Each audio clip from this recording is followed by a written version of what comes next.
En gros, Google est en train de définir les règles du jeu de l'IA embarquée avant même que la partie ait vraiment commencé. Tout ça nous amène vers une vision de l'avenir un peu plus nuancée. Le vrai débat, ce n'est pas le cloud contre le local, mais plutôt comment les deux vont fonctionner ensemble. On pourrait être tenté de le croire, mais la réponse est un peu plus complexe. La question n'est pas de savoir si l'IA locale va tout remplacer.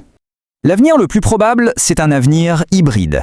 Les IA géantes sur le cloud seront toujours là pour les calculs ultra lourds, les raisonnements les plus complexes. Mais pour, disons, 80% de nos interactions de tous les jours, celles qui demandent de la vitesse, de la confidentialité et un accès même sans connexion, une IA locale puissante comme Gemini 4 sera la solution parfaite.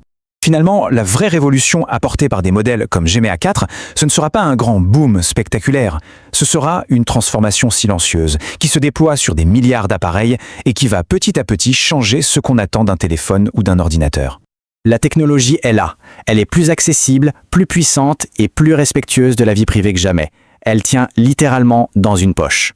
La seule question qui reste maintenant, c'est qu'est-ce qu'on va bien pouvoir construire avec tout ça ?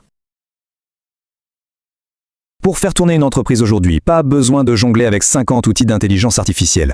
En réalité, il n'en faut que 7. 7 outils qui, à eux seuls, sont capables de couvrir plus de 95% de tous les besoins professionnels.